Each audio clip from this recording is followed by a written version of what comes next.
ಎಲ್ಲರಿಗೂ ಸ್ವಾಗತ. ಸಿಕೆಎಂ economics academy ಈ ಒಂದು ಯೂಟ್ಯೂಬ್ ಚಾನೆಲ್ ಅಲ್ಲಿ ಅರ್ಥಶಾಸ್ತ್ರ ವಿಷಯಕ್ಕೆ ಸಂಬಂಧಿಸಿದಂತೆ ಕೆಸೆಟ್ ನೆಟ್ ಎಕ್ಸಾಮ್ಸ್ಗೆ ಕೋಚಿಂಗ್ ಅನ್ನು ಕೊಡುತ್ತಿರುವಂತದ್ದು, ಜೊತೆಗೆ ಅಸಿಸ್ಟೆಂಟ್ ಪ್ರೊಫೆಸರ್ ಎಕ್ಸಾಮ್ ಆಗಿರಬಹುದು ಮತ್ತು PU ಲೆಕ್ಚರ್ ರಿಕ್ರೂಟ್ಮೆಂಟ್ ಆಗಿರಬಹುದು, ಇವುಗಳಿಗೆ ಸಂಬಂಧಪಟ್ಟಂಗೂ ಕೂಡ ಆನ್ಲೈನ್ ಕ್ಲಾಸಸ್ಗಳು ಅವೈಲೇಬಲ್ ಅದಾವ. ಸೊ ಬಹಳ ಅಭ್ಯರ್ಥಿಗಳು ಈಗಾಗಲೇ ಜಾಯಿನ್ ಆಗಿದ್ದಾರೆ, ಈಗಲೂ ಕೂಡ ಆಗ್ತಾ ಇದ್ದಾರೆ. ಆದ್ರೆ ಈಗ ಈ ಒಂದು ವಿಡಿಯೋದ ಮುಖ್ಯ ಉದ್ದೇಶ ಏನು ಅಂತಂದ್ರೆ 2026 ಅಕ್ಟೋಬರ್ ಅಲ್ಲಿ ನಡೆಯುತ್ತಿರುವಂತಹ ಕೆಸೆಟ್ ಎಕ್ಸಾಮ್ದಲ್ಲಿ ಅರ್ಥಶಾಸ್ತ್ರ ವಿಷಯಕ್ಕೆ ಸಂಬಂಧಿಸಿದಂತೆ ಕ್ಲಾಸಸ್ ಗಳನ್ನ ಸ್ಪೆಷಲ್ ಆಗಿ ಕ್ರಾಶ್ ಕೋರ್ಸ್ ಅನ್ನ ಮಾಡ್ತಾ ಇರುವಂತದ್ದು. ಆಲ್ಮೋಸ್ಟ್ 2 ತಿಂಗಳು ಅವಧಿಯಲ್ಲಿ ನಾವು ಹೆಚ್ಚು ಸ್ಕೋರ್ ಅನ್ನ ಮಾಡಲಿಕ್ಕೆ ಸಾಧ್ಯ ಇದೆಯಾ ಅನ್ನುವಂತಹ ಪ್ರಶ್ನೆಗೆ ಉತ್ತರವನ್ನ ನಾವು ಕೊಡ್ತಾ ಇದೀವಿ. ಯಾಕಂತಂದ್ರೆ ಸಾಧ್ಯ ಇದೆ. ಯಾಕಂದ್ರೆ ಕೆಸೆಟ್ ನೆಟ್ ಎಕ್ಸಾಮ್ದು ಸಿಲೆಬಸ್ ಬಹಳ ಇದೆ, ನಾವು ಒಪ್ಕೊಳ್ಳೋಣ.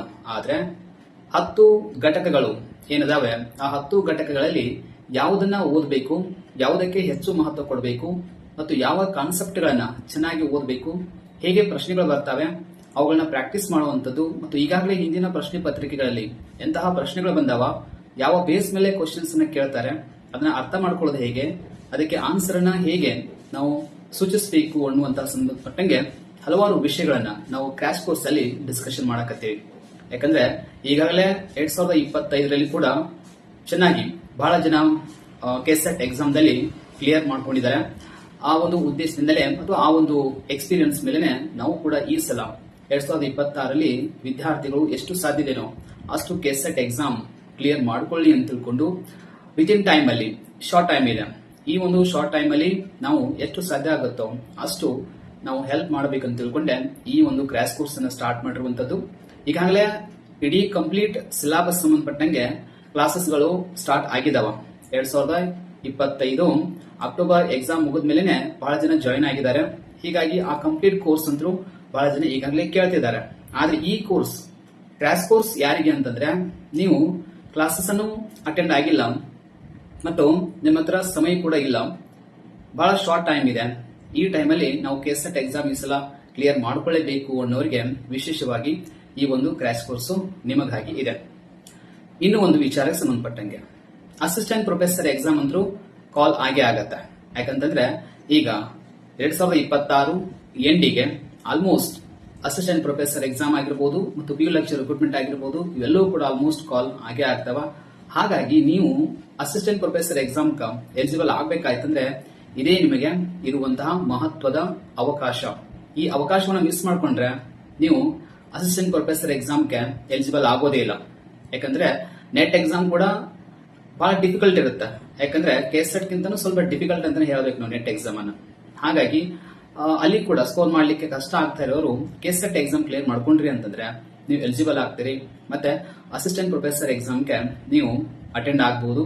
ಮತ್ತೆ ಚಾನ್ಸ್ ಸಿಕ್ಕರೆ, ಚೆನ್ನಾಗಿ ಸ್ಕೋರ್ ಮಾಡಿದ್ರೆ, ಚೆನ್ನಾಗಿ ಓದಿದ್ರೆ ನೀವು ಅಸಿಸ್ಟೆಂಟ್ ಪ್ರೊಫೆಸರ್ ಆಗಬಹುದು. ಸೊ ಹಾಗಾಗಿ ಆ ಒಂದು ನಿಟ್ಟಿನಲ್ಲಿ ಕೂಡ ನೀವು ಕೆಸೆಟ್ ಎಕ್ಸಾಮ್ ಅನ್ನ 2026 ಅಕ್ಟೋಬರ್ ಇರುವಂತಹ ಕೆಸೆಟ್ ಎಕ್ಸಾಮ್ ಅನ್ನ ನೆಗ್ಲೆಕ್ಟ್ ಮಾಡೋ ಹಾಗಿಲ್ಲ. ಫಸ್ಟ್ ಪೇಪರ್ ಅನ್ನು ಚೆನ್ನಾಗಿ ಓದ್ಕೊಳ್ರಿ. ಆದ್ರೆ ನಿಮ್ಮ ಕೋರ್ ಸಬ್ಜೆಕ್ಟ್, ನೀವು ಯಾವ ಸಬ್ಜೆಕ್ಟ್ ಅಲ್ಲಿ ಮಾಸ್ಟರ್ ಡಿಗ್ರಿ ಮುಗಿಸಿದ್ರಿ ಅದನ್ನ ಚೆನ್ನಾಗಿ ಓದ್ಕೊಳ್ರಿ. ಯಾಕಂದ್ರೆ ನಿಮಗೆ ಮುಂದೆ ಅಸಿಸ್ಟೆಂಟ್ ಪ್ರೊಫೆಸರ್ ಎಕ್ಸಾಮ್ ದಲ್ಲಿ ಹೆಲ್ಪ್ ಆಗೋದೆ ನಿಮ್ಮ ಸಬ್ಜೆಕ್ಟ್. GK ಓಕೆ, ಆದ್ರೆ ಮೇನ್ ನಿಮ್ ಸಬ್ಜೆಕ್ಟ್ ಅಲ್ಲಿ ಸ್ಕೋರ್ ಆದ್ರೆ ಅದೇ ಲಾಭದಾಯಕ ಆಗಿರುತ್ತೆ. ಓಕೆ, ಈಗ ನಾವು ಇಷ್ಟೆಲ್ಲ ವಿಷಯಗಳನ್ನ ಯಾಕೆ ಡಿಸ್ಕಷನ್ ಮಾಡಬೇಕಾಯಿತು ಅಂತಂದ್ರೆ, ಕ್ರಾಶ್ ಕೋರ್ಸ್ ಉದ್ದೇಶ ಏನು ಅಂತಂದ್ರೆ ಹೆಚ್ಚು ಜನ ಕ್ಲಿಯರ್ ಮಾಡ್ಕೊಳ್ಳಿ ಅಂತ ಉದ್ದೇಶ. ಜೊತೆಗೆ ನಮ್ಮ ಕ್ಲಾಸಸ್ಗೆ ಯಾರು ಜಾಯಿನ್ ಆಗ್ತಾರೆ ಅದರಲ್ಲಿ ಅಟ್ಲೀಸ್ಟ್ ಒಂದು 90% ಏನು ಅಭ್ಯರ್ಥಿಗಳು ಪಾಸ್ ಆಗ್ಲೇಬೇಕು ಅಂತ ಹೇಳಿ ಆ ಒಂದು ಕಾರಣದಿಂದಲೇ ಇಂಪಾರ್ಟೆಂಟ್ ಕಾನ್ಸೆಪ್ಟ್ ಗಳನ್ನ ನಾವು ಡಿಸ್ಕಷನ್ ಮಾಡಕತ್ತೀವಿ. ಹಾಗಾಗಿ ನಮ್ಮ ಒಂದು ಸಿಕೆಎಂ ಎಕನಾಮಿಕ್ಸ್ ಅಕಾಡೆಮಿಯಲ್ಲಿ ನಾವು ಡಿಸ್ಕಷನ್ ಮಾಡ್ಲಿಕ್ಕೆ ಒಂದು ಕ್ರಾಶ್ ಕೋರ್ಸ್ ಏನು ಕಂಡಕ್ಟ್ ಮಾಡಕತ್ತೀವಲ್ಲ, ಅಲ್ಲಿ ಏನ್ ಡಿಸ್ಕಷನ್ ಮಾಡ್ತಾ ಇದೀವಿ ಅಂತಂದ್ರೆ, ಮೊದಲಿಗೆ ಸಿಲೆಬಸ್. ಓಕೆನಾ? ಬಹಳ ಸರ್ತಿ ನಮ್ಗೆ ಸಿಲೆಬಸ್ ಬಗ್ಗೆ ಸರಿಯಾಗಿ ಧ್ಯಾನ ಇರೋದಿಲ್ಲ. ಎಲ್ಲೋ ಒಂದ್ ಕಡೆ ಟಾಪಿಕ್ ಅನ್ನ ಹುಡ್ಕೊಂಡು ಆ ಟಾಪಿಕ್ ಅನ್ನ ನೋಡ್ಕೊಂಡು ಅರ್ಥ ಮಾಡ್ಕೊಳ್ತಾ ಇರ್ತೀವಿ. ಫಸ್ಟ್ ಗೆ ಸಿಲೆಬಸ್ ಅನ್ನ ಅರ್ಥ ಮಾಡ್ಕೊಳ್ಳೋದು. ಕಂಪ್ಲೀಟ್ ಆಗಿ 10 ಯೂನಿಟ್ಸ್ ಇದೆ. 10 ಯೂನಿಟ್ಸ್ ಅಲ್ಲಿ ಏನ್ ಓದ್ಕೋಬೇಕು ಅದು ವೆರಿ ಇಂಪಾರ್ಟೆಂಟ್. ಮತ್ತು ಅದರ ಮೀನಿಂಗ್ ಏನು, ಸಂಬಂಧಪಟ್ಟಂಗೆ ಸಿಲೆಬಸ್ ಅನ್ನ ಕ್ಲಿಯರ್ ಮಾಡ್ಕೊಳ್ತೀವಿ. ಅದಾದ್ಮೇಲೆ ನಾವು ಹೈಲೈಟ್ ಮಾಡುವಂತದ್ದು ಇಂಪಾರ್ಟೆಂಟ್ ಕಾನ್ಸೆಪ್ಟ್ಸ್. ಇಡೀ ಸಿಲೆಬಸ್ ಅಲ್ಲ, ಇಡೀ ಸಿಲೆಬಸ್ ಅನ್ನ ಎವರೇಜ್ ಆಗಿ ನಾವು ನೋಡ್ಕೊಂತ ಹೋಗ್ತೀವಿ. ಬಟ್ ಅದರಲ್ಲಿ ಇರುವಂತಹ ಕೆಸೆಟ್ ಮತ್ತು ನೆಟ್ ಎಕ್ಸಾಮ್ಗೆ ಈಗಾಗಲೇ ಹಿಂದಿನ ಪ್ರಶ್ನೆ ಪತ್ರಿಕೆಗಳಲ್ಲಿ ಕೇಳಲಾಗಿರುವಂತಹ ಕ್ವಶನ್ಸ್ ಗಳು ಯಾವ ಕಾನ್ಸೆಪ್ಟ್ ಗೆ ಲಿಂಕ್ ಅದಾವ, ಅದಕ್ಕೆ ಸಂಬಂಧಪಟ್ಟಂಗೆ ನಾವು ಆ ಒಂದು ಕಾನ್ಸೆಪ್ಟ್ಗಳನ್ನೇ ಹೆಚ್ಚಾಗಿ ಫೋಕಸ್ ಮಾಡ್ತಾ ಇರುವಂತದ್ದು. ಯಾಕಂದ್ರೆ ಇಡೀ ಸಿಲೆಬಸ್ ಅನ್ನು ನೀವು ಓದೋದು ಒಂದ್ ಕಡೆ ಆದ್ರೆ ಎಕ್ಸಾಮ್ ಪರ್ಪಸ್ ಪರೀಕ್ಷೆಗೆ ಇಂಪಾರ್ಟೆಂಟ್ ಇರುವಂತಹ ಕಾನ್ಸೆಪ್ಟ್ ಗಳನ್ನ ಓದಿದ್ರೆ ಇನ್ನಷ್ಟು ಬೆನಿಫಿಟ್ ಇದೆ. ಸೊ ನಿಮಗೆ ಆಲ್ಮೋಸ್ಟ್ ಅದೇ ಕಾನ್ಸೆಪ್ಟ್ ಮೇಲೆ ಕ್ವಶನ್ಸ್ ಗಳನ್ನ ಕೇಳ್ತಾರೆ. ಅದ್ರ ಸಲುವಾಗಿ ಈಗ ಸೂಕ್ಷ್ಮ ಅರ್ಥಶಾಸ್ತ್ರ ಅಂತ ಬಂತಂದ್ರೆ ಇಡೀ ಸೂಕ್ಷ್ಮ ಅರ್ಥಶಾಸ್ತ್ರ ಓದುವ ಅವಶ್ಯಕತೆ ಇಲ್ಲ. ಅವರು ಕೇಳಿರುವಂತಹ ಸಿಲೆಬಸ್ ಅಲ್ಲೇ ಮತ್ತೆ ನಾವು ಶಾರ್ಟ್ ಲಿಸ್ಟ್ ಮಾಡ್ಕೊಳ್ಬೇಕು ಇಂಪಾರ್ಟೆಂಟ್ ಕಾನ್ಸೆಪ್ಟ್ಗಳು ಅಂತೆ. ಅದ್ರ ಮೇಲೆ ಕ್ವಶನ್ಸ್ ಗಳನ್ನ ಕೇಳ್ತಿರ್ತಾರಲ್ಲ, ಸೊ ಅಂತವುಗಳ ಬಗ್ಗೆ ನಾವು ನೋಡ್ತಾ ಇರುವಂತದ್ದು ಅದೇ ಕ್ರ್ಯಾಶ್ ಕೋರ್ಸ್ ನ ಮುಖ್ಯ ಉದ್ದೇಶ ಆಗಿದೆ. ಅಂದ್ರೆ ಇನ್ನಷ್ಟು ಈಸಿ ಮಾಡಿ ಕೊಡ್ತಾ ಇರುವಂತಹ ಒಂದು ಪ್ರಯತ್ನ ಇದು. ನೆಕ್ಸ್ಟ್ ನಾವು ಡಿಸ್ಕಷನ್ ಮಾಡ್ಲಿಕ್ಕೆ ಹೊಂಟಿದ್ದೇನು ಅಂತಂದ್ರೆ MCQ ಕ್ವಶನ್ಸ್ ಗಳನ್ನ ಪ್ರಾಕ್ಟೀಸ್ ಮಾಡೋದು. ಪ್ರತಿಯೊಂದು ಕಾನ್ಸೆಪ್ಟ್ ಮೇಲೆ ಕ್ವಶನ್ಸ್ ಗಳು ಹೇಗೆ ಬರ್ತವೆ, MCQ ಕ್ವಶನ್ಸ್ ಯಾವ ರೀತಿ ಕೇಳ್ತಾರೆ, ನಾವು ಹೀಗೆ ಅದಕ್ಕೆ ತಯಾರಿ ಮಾಡ್ಕೊಳ್ಬೇಕು ಅನ್ನೋ ಸಂಬಂಧಪಟ್ಟಂಗೆ ಪ್ರಾಕ್ಟೀಸ್ ಮಾಡಬೇಕು ಅಂತ ತಿಳ್ಕೊಂಡು ನಾವು ನಮ್ಮ ಒಂದು ಬ್ಯಾಚ್ ಅಲ್ಲಿ ಅಥವಾ ಕ್ರಾಶ್ ಕೋರ್ಸ್ ಅಲ್ಲಿ ಜಾಯ್ನ್ ಆದವರಿಗೆ ನಾವು ಪ್ರಾಕ್ಟೀಸ್ ಕೂಡ ಮಾಡಿಸ್ತೀವಿ.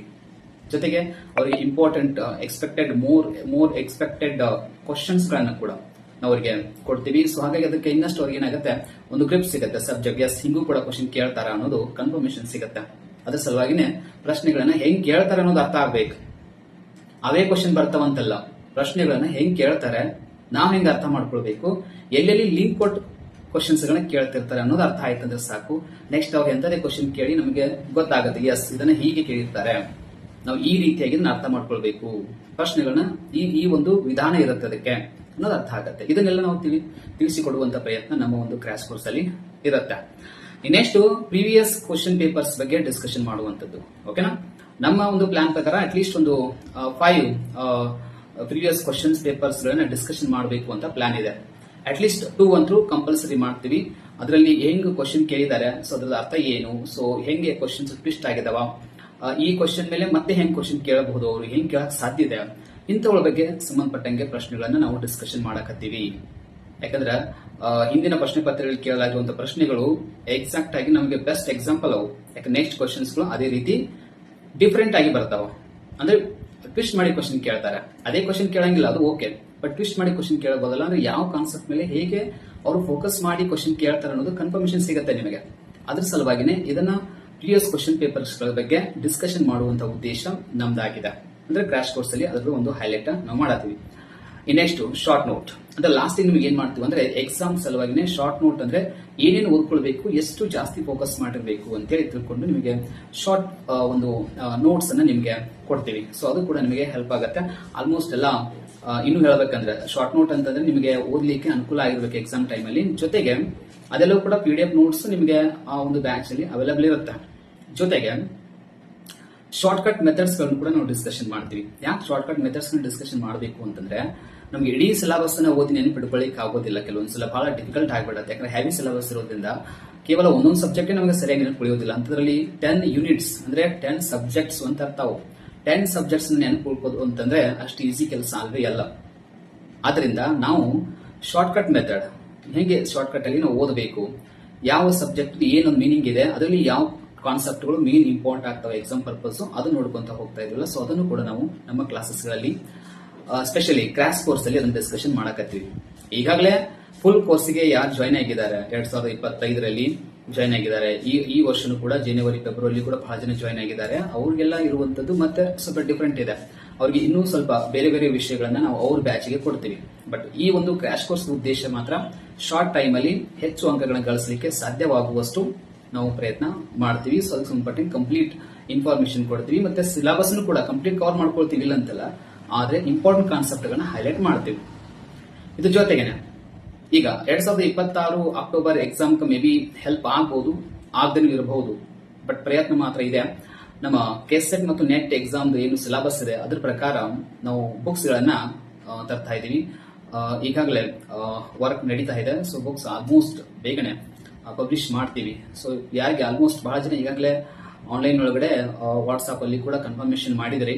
ಸೊ ಇನ್ನೂ ಕೂಡ ಎಷ್ಟು ಜನ ಕನ್ಫರ್ಮೇಶನ್ ಮಾಡ್ತಾರೆ ಅದರ ಆಧಾರದ ಮೇಲೆ ಬುಕ್ಸ್ ಗಳನ್ನ ನಾವು ಪ್ರಿಂಟ್ ಮಾಡೋದಾಗಿರ್ಬೋದು ಅಥವಾ ನಿಮ್ಗೆ ಅದನ್ನ ಕಳಿಸುವಂತ ಪ್ರಯತ್ನ ಮಾಡ್ತೀವಿ. ಯಾರು ತೆಗೆದುಕೊಳ್ತಾರೆ ಅದಕ್ಕೆ ಸಂಬಂಧಪಟ್ಟಂಗೆ ಪ್ರೈಸ್ ಆಗಿರ್ಬೋದು ಅದೆಲ್ಲವೂ ಕೂಡ ಆಮೇಲೆ ನಾವು ನಮ್ಮ ಟೆಲಿಗ್ರಾಮ್ ಏನು ಬ್ಯಾಚ್ ಇದೆ, ಟೆಲಿಗ್ರಾಮ್ ಅಲ್ಲಿ ಒಂದು ನಮ್ದು ಜನರಲ್ ಗ್ರೂಪ್ ಇದೆ. ಆ ಟೆಲಿಗ್ರಾಮ್ ಗ್ರೂಪ್ ಅಲ್ಲಿ ನಾವು ಅದನ್ನ ಹಾಕ್ತಿವಿ. ಆಲ್ಮೋಸ್ಟ್ ಎಲ್ಲ ಬಹಳ ಜನ ಅಲ್ಲಿ ಜಾಯ್ನ್ ಆಗಿದ್ದಾರೆ.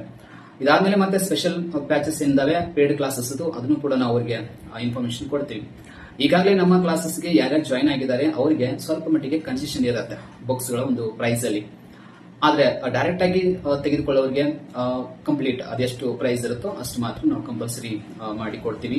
ಸೊ ಈ ಒಂದು ಉದ್ದೇಶದಿಂದ ಕಂಪ್ಲೀಟ್ ಆಗಿ ಇನ್ ಫ್ಯೂಚರ್ ಅಲ್ಲಿ ಕೂಡ ನೀವು 2026ರಲ್ಲಿ ಕೆಸೆಟ್ ನೆಟ್ ಬರೀರಿ ಅಥವಾ PU ಲೆಕ್ಚರ್ ಬರೀರಿ, ಅಸಿಸ್ಟೆಂಟ್ ಪ್ರೊಫೆಸರ್ ಎಕ್ಸಾಮ್ ಬರೀರಿ ಅಥವಾ ಏನೇ ಆಗಲಿ, ಇದೇ ರೀತಿಯಾಗಿ ನಾವು ಎಕನಾಮಿಕ್ಸ್ ಸಂಬಂಧಪಟ್ಟಂಗೆ ಆಲ್ಮೋಸ್ಟ್ ಎಕನಾಮಿಕ್ಸ್ ಸಂಬಂಧಪಟ್ಟಂಗೆ ಎಲ್ಲಾ ಸಿಲೆಬಸ್ ಅನ್ನ ಅದು ಸಂಬಂಧಪಟ್ಟಂಗೆ ಸೋರ್ಸಸ್ ಅನ್ನ ನಾವು ಸ್ಟೂಡೆಂಟ್ಸ್ ಗೆ ಕೊಡುವಂತಹ ಪ್ರಯತ್ನ ಮಾಡಕತ್ತೀವಿ. ಆಲ್ಮೋಸ್ಟ್ ಇದು ಫ್ಯೂಚರ್ ಅಲ್ಲಿ ಕೂಡ ಮುಂದುವರಿಯುತ್ತೆ. ಯಾರೇ ಇಂಟ್ರೆಸ್ಟ್ ಇರುವಂತಹ ವಿದ್ಯಾರ್ಥಿಗಳು ಅಥವಾ ಅಭ್ಯರ್ಥಿಗಳಿದ್ರೆ ಅವರು ನಮ್ಮ ಕ್ಲಾಸಸ್ಗೆ ಜಾಯಿನ್ ಆಗಬಹುದು. ಈಗಾಗಲೇ ಕ್ರಾಶ್ ಕೋರ್ಸ್ ಸ್ಟಾರ್ಟ್ ಆಗಿದೆ. ಕ್ರಾಶ್ ಕೋರ್ಸ್ ಅಲ್ಲಿ ಈಗಾಗಲೇ ನಾವು ಕ್ಲಾಸಸ್ ಸಿಲೆಬಸ್ ಕೂಡ ಡಿಸ್ಕಷನ್ ಮಾಡಿದೀವಿ. ಅದಾದ್ಮೇಲೆ ಮುಂದೆ ಕಂಟಿನ್ಯೂ ಕ್ಲಾಸಸ್ಗಳು ಕಂಟಿನ್ಯೂ ಆಗ್ತಾವ ಕ್ಲಾಸಸ್. ಇನ್ನೂ ಕೂಡ ಟೈಮ್ ಇದೆ, ಯಾಕಂದ್ರೆ ಇನ್ನೂ ಕೂಡ ಟೈಮ್ ಇರೋದ್ರಿಂದ ನಾವು ಅಪ್ ಟು ಈ 20th ವರೆಗೂ ಕೂಡ ಎಲ್ಲ ಅಡ್ಮಿಷನ್ ತೆಗೆದುಕೊಳ್ಳಕತ್ತೀವಿ. ಇನ್ನೂ ಕೂಡ ಜಾಯಿನ್ ಆಗೋರು ಆಗಬಹುದು. ನಿಮಗೆ ಕಾಂಟ್ಯಾಕ್ಟ್ ನಂಬರ್ ಅಂತೂ ಆಲ್ಮೋಸ್ಟ್ ಇದ್ದಿರುತ್ತೆ. ಆ ಕಾಂಟ್ಯಾಕ್ಟ್ ನಂಬರ್ ತೆಗೆದುಕೊಂಡು ಡೈರೆಕ್ಟ್ ಆಗಿ ನೀವು ವಾಟ್ಸ್ಆಪ್ ಮೆಸೇಜ್ ಮಾಡಿದ್ರೆ ನಿಮಗೆ ಇನ್ಫಾರ್ಮೇಶನ್ ಕಳಿಸ್ತೀವಿ. ಜೊತೆಗೆ ಫೀಸ್ ಆಗಿರಬಹುದು, ಕ್ಲಾಸಸ್ ಟೈಮಿಂಗ್ ಅಂತಿಲ್ಲ, ರೆಕಾರ್ಡೆಡ್ ಕ್ಲಾಸಸ್ ನಿಮಗೆ ಕಂಪ್ಲೀಟ್ ಆಗಿ ನಾವು ಅಪ್ಲೋಡ್ ಮಾಡೋದ್ರಿಂದ ನಿಮಗೆ ಟೈಮ್ ಸಿಕ್ಕಾಗ ಕ್ಲಾಸಸ್ ಅನ್ನು ಕೇಳಬಹುದು. ಓಕೆನಾ, ಅದಂತೂ ಅವೈಲೇಬಲ್ ಇರುತ್ತೆ.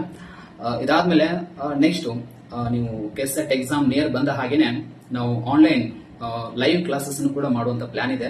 ಬಟ್ ಲೈವ್ ಕ್ಲಾಸ್ ಕಂಪಲ್ಸರಿ ಏನಿಲ್ಲ, ಎಲ್ಲ ರೆಕಾರ್ಡೆಡ್ ಕ್ಲಾಸಸ್ ಇರೋದ್ರಿಂದ ಎಲ್ಲಾ ಕ್ಲಾಸಸ್ ಕ್ರಾಶ್ ಕೋರ್ಸ್ ಕೂಡ ನಡೀತಾ ಇರುವಂತದ್ದು ಈ ಟೆಲಿಗ್ರಾಮ್ ಆಪ್ ಅಲ್ಲಿ ನಡೆಸ್ತಾ ಇದ್ದೀವಿ. ಅದು ಕೂಡ ಟೆಲಿಗ್ರಾಮ್ ಆಪ್ ಅಲ್ಲೇ ನಿಮಗೆ ಕ್ರಾಶ್ ಕೋರ್ಸ್ ಇರುತ್ತೆ. ಮತ್ತೆ ಉಳಿದ ಎಲ್ಲ ಬ್ಯಾಚ್ಗಳು ನಮ್ಮ ಎಲ್ಲಾ ಕೋರ್ಸಸ್ಗಳು ಎಲ್ಲಾನು ಕೂಡ ಟೆಲಿಗ್ರಾಮ್ ಅಲ್ಲೇ ಇದಾವ. ಯೂಟ್ಯೂಬ್ ಅಲ್ಲಿ ಇಲ್ಲ. ಯೂಟ್ಯೂಬ್ ಅಲ್ಲಿ ಏನ್ ಮಾಡಿದ್ವಿ ಅಂದ್ರೆ ಬಹಳ ಜನ ಯೂಟ್ಯೂಬ್ ಅಲ್ಲಿ ಜಾಯ್ನ್ ಆಗ್ತಾ ಇರ್ತೀರಿ. ಅದ್ರ ಬಗ್ಗೆ ನಿಮಗೊಂದು ಕನ್ಫರ್ಮೇಶನ್ ನಾನು ಹಿಂದಿನ ವಿಡಿಯೋಗಳಲ್ಲಿ ಕೂಡ ಕೊಟ್ಟಿದ್ದೇನೆ.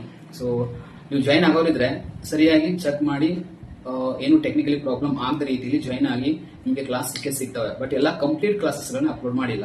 ಮತ್ತೆ ಅಲ್ಲಿ ಸಬ್ಜೆಕ್ಟ್ ವೈಸ್ ಸಿಗ್ತವೆ ನಿಮಗೆ.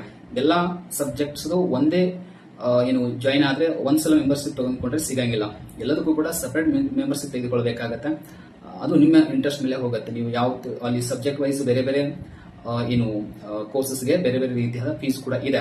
ಸೊ ಅದನ್ನೆಲ್ಲ ನೀವು ಸೆಲೆಕ್ಟ್ ಮಾಡ್ಕೊಳ್ರಿ ಅಥವಾ ನೋಡ್ಕೊಳ್ರಿ. ಅಲ್ಲಿ ನಿಮ್ಗೆ ಡೌಟ್ಸ್ ಇತ್ತು ಅಂದ್ರೆ ಡೈರೆಕ್ಟ್ ಆಗಿ ನಿಮ್ಗೆ ಕಾಂಟ್ಯಾಕ್ಟ್ ಮಾಡಿ. ನಾವು ಟೆಲಿಗ್ರಾಮ್ದಲ್ಲಿ ಬೆಸ್ಟ್ ಆಪ್ಷನ್ ಅಂದ್ರೆ ಟೆಲಿಗ್ರಾಮ್ ಅಲ್ಲಿ ಕ್ಲಾಸಸ್ ಕಂಪ್ಲೀಟ್ ಕೋರ್ಸ್ ನಿಮ್ಗೆ ಅವೈಲೇಬಲ್ ಇರುತ್ತೆ. ಎಲ್ಲಾ ಕ್ಲಾಸಸ್ ಕಂಪ್ಲೀಟ್ ಆಗಿ ನಾವು ಈಗಾಗಲೇ ಅಪ್ಲೋಡ್ ಮಾಡಿಬಿಟ್ಟಿರ್ತೀವಿ. ಅದು ನಿಮ್ಗೆ ಜಸ್ಟ್ ಜಾಯ್ನ್ ಆದ್ರೆ ಸಾಕು, ನಿಮ್ಗೆ ಕಂಪ್ಲೀಟ್ ವಿಡಿಯೋಗಳೆಲ್ಲ ಸಿಗ್ತವೆ. ಸೊ ನಿಮ್ಗೆ ಟೈಮ್ ಸಿಕ್ಕಾಗ ಎಲ್ಲಾ ಕ್ಲಾಸಸ್ ಅನ್ನು ಎಲ್ಲಾ ಸಿಲೆಬಸ್ ಅನ್ನು ಕೂಡ ನೀವು ಸ್ಟಡಿ ಮಾಡಬಹುದು. ಇದು ಕೇವಲ ಕೆಸೆಟ್ ನೆಟ್ ಎಕ್ಸಾಮ್ ಅಷ್ಟೇ ಅಂತಲ್ಲ, PU ಲೆಕ್ಚರ್ ಸಂಬಂಧಪಟ್ಟಂಗೆ ಕ್ಲಾಸಸ್ ಅದಾವ. ನಮಗೆ ಅವೈಲೇಬಲ್ ಕ್ಲಾಸಸ್ ಮಾಡಿದೀವಿ, ನಾವು ಎಲ್ಲರಿಗೂ ಕೂಡ ಅವೈಲೇಬಲ್ ಮಾಡಿದೀವಿ. ಅಂದ್ರೆ PU ಲೆಕ್ಚರ್ 2018ರಲ್ಲಿ ಆಗಿರುವಂತಹ ಎಕ್ಸಾಮ್ ಏನು ಸಿಲೆಬಸ್ ಇದೆ ಅದ್ರ ಪ್ರಕಾರ ಕ್ಲಾಸಸ್ ಈಗಾಗಲೇ ಸ್ಟಾರ್ಟ್ ಅದಾವ. ಇನ್ನು ಅಸಿಸ್ಟೆಂಟ್ ಪ್ರೊಫೆಸರ್ ಎಕ್ಸಾಮ್ ಕೂಡ ಸಿಲೆಬಸ್ ವೈಸ್ ಅದು ಕೂಡ ಕ್ಲಾಸಸ್ ಸ್ಟಾರ್ಟ್ ಅದಾವ. ಜೊತೆಗೆ ಕೆಸೆಟ್ ನೆಟ್ ಎಕ್ಸಾಮ್ ಕಂದ್ರೂ ಕಂಪಲ್ಸರಿ ಪರ್ಟಿಕ್ಯುಲರ್ ಆಗಿ ಎಕನಾಮಿಕ್ಸ್ ಸಬ್ಜೆಕ್ಟ್ ಸಂಬಂಧಪಟ್ಟಂಗೆ ನಾವು ಇವೆಲ್ಲ ಕ್ಲಾಸಸ್ ಅನ್ನು ನಡೆಸ್ತಾ ಇರುವಂತಹ ಪ್ರಯತ್ನ. ಸೊ ಅದಾದ್ಮೇಲೆ ನಿಮಗೆ ಎಷ್ಟು ಸಾಧ್ಯ ಇದೆಯೋ ನೀವು ಸ್ಟಡಿ ಮಾಡಬಹುದು.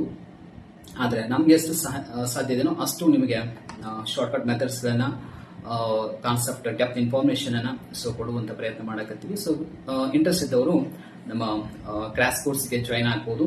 ಆಮೇಲೆ ಕೆಸೆಟ್ ಫುಲ್ ಕೋರ್ಸ್ಗೆ ನೆಕ್ಸ್ಟ್ 2027ರಲ್ಲಿ ನೀವು ಕೆಸೆಟ್ ನೆಟ್ ಎಕ್ಸಾಮ್ ಮತ್ತೆ ಬರೆಯೋರ್ದು ಅಂತನವರು ಕೂಡ ಕಂಟಿನ್ಯೂ ಮಾಡಬಹುದು. ನೀವು PU ಲೆಕ್ಚರ್ ಓದ್ತಾ ಇದ್ರೆ, ಅಸಿಸ್ಟೆಂಟ್ ಪ್ರೊಫೆಸರ್ ಓದ್ತಾ ಇದ್ರೆ ಎಲ್ಲರೂ ಕೂಡ ಜಾಯ್ನ್ ಆಗಬಹುದು. ನಿಮಗೆ ಬೆಸ್ಟ್ ಆಪ್ಷನ್ ಅಂತಂದ್ರೆ ಇಷ್ಟು ಡೀಟೇಲ್ ಆಗಿ ಇಷ್ಟೊಂದು ಡೀಟೇಲ್ ಕ್ಲಾಸಸ್ ನ ವಿಶೇಷವಾಗಿ ನಿಮಗೆ ನಮ್ಮ ಒಂದು ಎಕನಾಮಿಕ್ಸ್ ಅಕಾಡೆಮಿಯಲ್ಲಿ ಸಿಗ್ತಾ ಇದೆ. ಕರ್ನಾಟಕದಲ್ಲಿ ಬೇರೆ ಬೇರೆ ರೀತಿಯಾದ ಕೋಚಿಂಗ್ ಕ್ಲಾಸಸ್ಗಳಿವೆ, ಅದ್ರ ಬಗ್ಗೆ ಏನು ಹೇಳೋದಿಲ್ಲ. ಬಟ್ ಬಹಳ ಜನ ನಮ್ಮ ಒಂದು ಕ್ಲಾಸಸ್ಗೆ ಜಾಯಿನ್ ಆದವರು ಆಲ್ಮೋಸ್ಟ್ ಆಲ್ ಓವರ್ ಕರ್ನಾಟಕ ಬಹಳ ಎಕ್ಸ್ಪೀರಿಯನ್ಸ್ ಆದವರು ಕೂಡ ಬಂದಿದ್ದಾರೆ. ಅಂದ್ರೆ ಬೇರೆ ಕೋಚಿಂಗ್ ಕ್ಲಾಸ್ಗಳಿಗೆ ಜಾಯಿನ್ ಆಗಿ ಅಲ್ಲಿ ಸರಿಯಾಗಿ ಅವರಿಗೆ ರೆಸ್ಪಾನ್ಸ್ ಸಿಗದೇ ಇದ್ದಾಗ ನಮ್ಮ ಕ್ಲಾಸ್ ಕೂಡ ಜಾಯಿನ್ ಆಗಿದ್ದಾರೆ. ಅಂದ್ರೆ ಸ್ವಲ್ಪ ಅಂಡರ್ಸ್ಟ್ಯಾಂಡಿಂಗ್ ಪ್ರಾಬ್ಲಮ್ ಆಗ್ತಿರ್ಬೋದು, ಏನೋ ಒಂದು ಇರ್ತದೆ. ಸೊ ಅವಾಗ ನಮ್ಮ ಕ್ಲಾಸಿಗೆ ಬಂದು ಜಾಯಿನ್ ಆದವರು ಇದ್ದಾರೆ. ಹಾಗಾಗಿ ಆ ಒಂದು ಉದ್ದೇಶದಿಂದ ಮೇ ಬಿ ಇಷ್ಟೆಲ್ಲ ಅಭ್ಯರ್ಥಿಗಳು ನಮ್ಮ ಕ್ಲಾಸ್ಗೆ ಜಾಯಿನ್ ಆದ ಕಾರಣದಿಂದಲೇ ಆ ಒಂದು ನಂಬಿಕೆ ಆಧಾರದ ಮೇಲೆ ನಿಮಗೆ ಕೂಡ ನಾವು ಸಲಹೆಗಳನ್ನ ಕೊಟ್ರೆ ನಿಮಗೆ ಅದು ನಿಜವಾಗ್ಲೂ ಬೆನಿಫಿಟ್ ಆಗತ್ತೆ ಅಂತ ಅನ್ಕೊಂಡಿದ್ದೀನಿ. ಯಾಕಂದ್ರೆ ಈಗ ನಾವು 2023, 24 ಆಲ್ಮೋಸ್ಟ್ 24, 25 ಇವೆಲ್ಲ ಎಕ್ಸಾಮ್ಸ್ ಗಳಲ್ಲಿ ನಮ್ಮ ಅಭ್ಯರ್ಥಿಗಳು ಅಥವಾ ಸ್ಟೂಡೆಂಟ್ಸ್ ಒಳ್ಳೆ ಸ್ಕೋರ್ ಮಾಡಿರೋದ್ರಿಂದ ಆ ಒಂದು ನಂಬಿಕೆಯಿಂದಲೇ ನಾವು ಇಡೀ ಎಲ್ಲ ಕೋರ್ಸಸ್ ಗಳನ್ನು ಕೂಡ ಕಂಟಿನ್ಯೂ ಮಾಡಕತ್ತೀವಿ. ಮತ್ತೆ ಹಾಗೆ ಅಪ್ಡೇಟ್ ಕೂಡ ಮಾಡಕತ್ತೀವಿ. ಯಾಕಂದ್ರೆ ಈಗಾಗಲೇ ನಾವು ಕೆಲವೊಂದು ಕರೆಂಟ್ ಅಫೇರ್ಸ್ ಸಂಬಂಧಪಟ್ಟಂಗೆ ಕೂಡ ಎಲ್ಲದು 2 ವರ್ಷ 1 ವರ್ಷ ಹಿಂದೆ ಇರುತ್ತಲ್ಲ ಅದನ್ನೆಲ್ಲ ಮತ್ತೆ ಅಪ್ಡೇಟ್ ಮಾಡಿ ನಾವು ಮತ್ತೆ ಹೊಸ ಹೊಸ ಕ್ಲಾಸಸ್ಗಳನ್ನು ಕೂಡ ಅಪ್ಲೋಡ್ ಮಾಡಕತ್ತೀವಿ. ಯೂಟ್ಯೂಬ್ ಅಲ್ಲಿ ಕೂಡ ಮಾಡ್ತೀವಿ, ಬಟ್ ಅದ್ರ ಜೊತೆಗೆ ಟೆಲಿಗ್ರಾಮ್ ಆಪ್ ಅಲ್ಲಿ ಹೆಚ್ಚು ಇನ್ಫಾರ್ಮೇಶನ್ ಅವೈಲೇಬಲ್ ಇರುತ್ತೆ. ಯಾಕಂದ್ರೆ ಅದೊಂದು ಸೆಕ್ಯೂರ್ ಇದೆ ಅಂತಂದ್ರೆ ಅಲ್ಲಿ ಯಾವುದೇ ರೀತಿಯಷ್ಟು ಪ್ರಾಬ್ಲಮ್ ಇಲ್ಲ. ಆಲ್ಮೋಸ್ಟ್ ಎಲ್ಲಾ ಅಭ್ಯರ್ಥಿಗಳು ಬಹಳ ಏನೂ ಪ್ರಾಬ್ಲಮ್ ಆಗದ ರೀತಿಯಲ್ಲಿ ಕ್ಲಾಸ್ ಕೇಳ್ತಿದ್ದಾರೆ. ಯಾವುದೇ ರೀತಿಯಾದ ಡಿಫಿಕಲ್ಟ್ ಅಂತೂ ಆಗಿಲ್ಲ. ಹಾಗಾಗಿ ಅಲ್ಲಿ ಏನು ಕೂಡ ಟೆಕ್ನಿಕಲಿ ಪ್ರಾಬ್ಲಮ್ ಕೂಡ ಆಗೋದಿಲ್ಲ ಟೆಲಿಗ್ರಾಮ್ ಆಪ್ ಅಲ್ಲಿ. ಸೊ ಅಷ್ಟೊಂದು ಸರಳ ಇರೋದ್ರಿಂದ ಅದನ್ನ ಬಿಟ್ಟರೆ ಬೇರೆ ಬೆಸ್ಟ್ ಆಪ್ಷನ್ ಇಲ್ಲ ಅಂತ ನನಗೆ ಅನಿಸುತ್ತೆ. ಹಾಗಾಗಿ ನೀವು ಟೆಲಿಗ್ರಾಮ್ ಆಪ್ಗೆ ಜಾಯಿನ್ ಆದ್ರೆ ನಿಮಗೆ ಸ್ಟಡಿ ಕೂಡ ಚೆನ್ನಾಗಾಗುತ್ತೆ. ಯಾವುದೇ ಡಿಸ್ಟರ್ಬೆನ್ಸ್ ಇಲ್ಲದೆ ನೀವು ಸ್ಟಡಿನ ಮಾಡಬಹುದು. ಓಕೆನಾ? ಅಭ್ಯರ್ಥಿಗಳು ಇಂಟ್ರೆಸ್ಟ್ ಇರೋರು ನಮ್ಮ ಕ್ಲಾಸಸ್ಗೆ ಜಾಯಿನ್ ಆಗಬಹುದು. ನಾವು ಫ್ಯೂಚರ್ ಅಲ್ಲಿ ಕೂಡ ಇದೇ ರೀತಿಯಾಗಿ ಕೆಸೆಟ್ ನೆಟ್ ಪ್ಯೂ ಲೆಕ್ಚರ್ ಅಥವಾ ಅಸಿಸ್ಟೆಂಟ್ ಪ್ರೊಫೆಸರ್ ಎಕ್ಸಾಮ್ಸ್ ಸಂಬಂಧಪಟ್ಟಂಗೆ ಎಕನಾಮಿಕ್ಸ್ ಅಲ್ಲಿ ವಿಶೇಷವಾದ ತರಗತಿಗಳನ್ನ ನಿಮಗೆ ನಾವು ಕೊಡ್ತೀವಿ. ಸೊ ಎಲ್ಲರಿಗೂ ಕೂಡ ಅವಕಾಶವನ್ನ ನಾವು ಆದಷ್ಟು ಕೊಡ್ತಾ ಇದ್ದೀವಿ. ಧನ್ಯವಾದಗಳು.